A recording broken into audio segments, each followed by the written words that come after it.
ज्ञानवापी को लेकर के कोर्ट में केस था और आज उम्मीद थी कि वो जो वीडियोग्राफी कोर्ट के आदेश पर हुई थी ज्ञानवापी परिसर की, वो आज वकीलों को सौंप दी जाएगी, दोनों पक्षकारों को, चाहे वो मुस्लिम पक्षकार हो फिर चाहे वो हिंदू महिला जो थी जिन्होंने पूजा का अधिकार मांगा था श्रृंगार गौरी मंदिर में, उनके पक्षकार हों।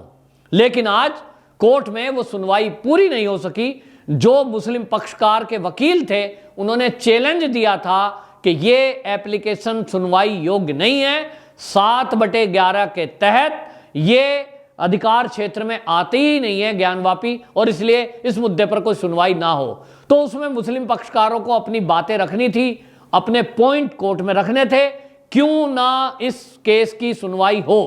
और इसको लेकर के जब धीरे हो रही थी, इसी में कोर्ट ने आदेश दिया, कोर्ट का समय हुआ और उसने कहा कि अब ये जब छुट्टियां बीतेंगी कोर्ट की, इस छुट्टियों के बाद यानी जुलाई में, ये 4 जुलाई को अब इस पर सुनवाई दोबारा से होगी।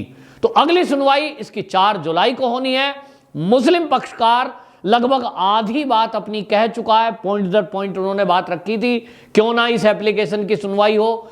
आधी बात लगभग 4 जुलाई को अब इस पर पूरी होगी और फिर उसके बाद हिंदू पक्षकारों को समय दिया जाएगा कि अब इनके द्वारा जो ऑब्जेक्शन लगाए गए हैं आप इसको काउंटर करें, और उसके आधार पर तब उसके बाद कोर्ट ये तय करेगा कि ये जो वीडियोग्राफी हुई थी इसको सार्वजनिक किया जाए या नहीं। लेकिन इस बीच कोर्ट से एक और, डीएम कोर्ट से एक और सूचना आई कि उन्होंने ये कहा है कि ये वीडियोग्राफी वकीलों को, दोनों पक्षकारों को तब दी जाएगी जब वो लिखित में उनको आश्वासन दें कि ये वीडियो लीक नहीं की जाएगी। सवाल ये है कि ये वीडियो लीक क्यों ना की जाए, ऐसा इसमें क्या है? इसको देख करके कौन भड़केगा? अगर मंदिर है और मंदिर को तोड़कर मस्जिद बनाई गई तो ये कोई नई बात तो है नहीं। इस देश के सभी हिंदुओं को ये पता है कि हमारी आस्था का केंद्र विश्वेश्वर महादेव जी का मंदिर, श्रृंगार गौरी का मंदिर, और हमारा वहां एक शिवलिंग था, हमारे शास्त्रों में लिखा है।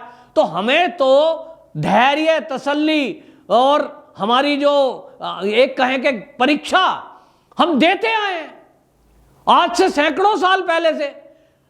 कितने आए यहां पर, शक आए, हूण आए, यवन आए, मुगल आए, तुर्क आए, ये सब आए लूटने और लूट के ले गए, लेकिन हम कभी भी उनका पीछा करते हुए उनके देशों में नहीं गए।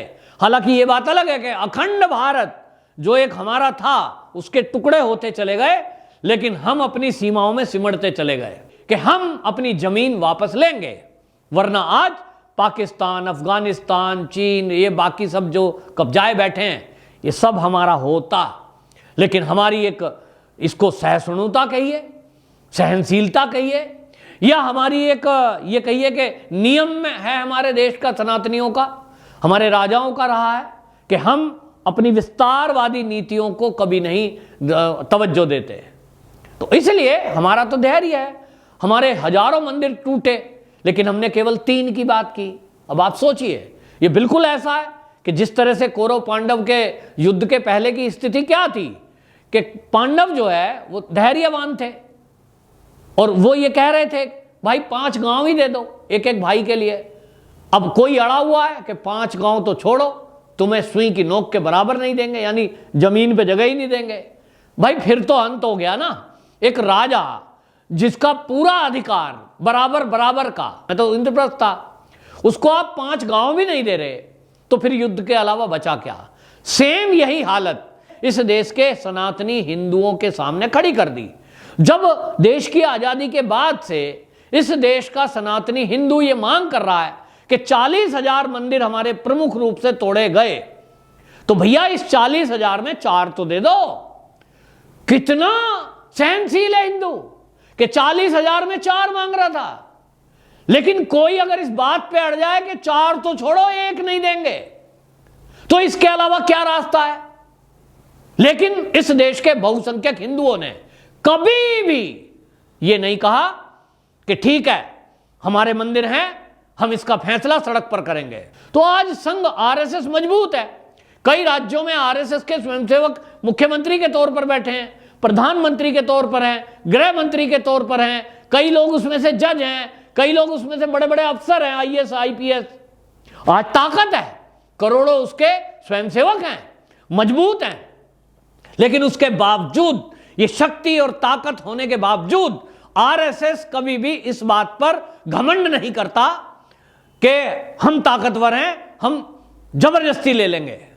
आज भी वो यही कहता है कि भाई प्रेम से, मोहब्बत से, संविधान के दायरे से, नियम कायदे कानून से हम अपना तथ्य रख रहे हैं, हमारे 40,000 में से 4 मंदिर दे दो।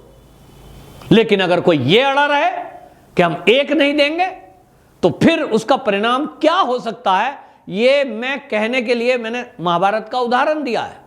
फिर कोई रास्ता नहीं बचता।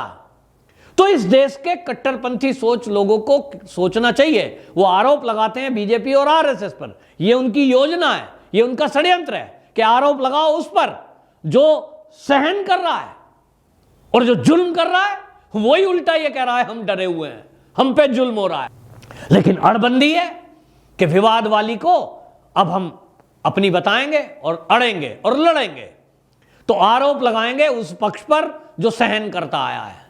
ये सब न्यायालय से परे यदि हो जाए तो फिर कोई बात ही नहीं है। तो जो कोर्ट ये कह रहा है कि वीडियोग्राफी को वायरल ना किया जाए, माहौल खराब हो सकता है, आप माहौल कौन खराब करेगा? हम मंदिर हमारा है, वो देवता जी हमारे हैं, भगवान शंकर को मैं मानता हूं। मैं तो अभी लड़ने मरने की बात नहीं कर रहा, क्योंकि मेरे संस्कार ऐसे नहीं है। तो सहनशीलता मेरी है। और हिंदू समाज ये पक्का है कि सड़कों पे उतरने वाला बिल्कुल नहीं है। लेकिन सबूत सामने आने के बाद जो टीवी में बैठ बैठकर और वीडियो में बैठ बैठकर और जो तकरीरें कर रहे हैं जगह जगह कि हम सड़कों पे आ जाएंगे, हम ये मस्जिद नहीं, इनकी कम से कम पोल खुलेगी, इनका चेहरा सामने आएगा कि देखिए जो जमीन इनकी नहीं है, जो चीज इनकी नहीं है, जबरदस्ती बलात् छीनी गई है, उस पर भी ये अपना दावा, अपना हक जता रहे हैं। तो इनका चेहरा पहचानिए, ताकि ये जो टीवी में बैठकर लोगों को बरगला रहे हैं, झूठ बोल रहे हैं, ये ना बरगला सकें। आपको पता है ये वीडियोग्राफी अगर पब्लिक में नहीं आई, ये केवल बंद लिफाफे में 2 वकीलों के पास रह गई, तो इसके बाद परिणाम क्या होंगे कि ये जो कट्टरपंथी सोच के लोग हैं, ये लोगों को भड़काने में कामयाब हो जाएंगे। ये कहेंगे, क्योंकि इनको ये पता लग गया कि कोर्ट ने कंडीशन लगा दी लीक ना की जाए, तो लीक तो होगी नहीं।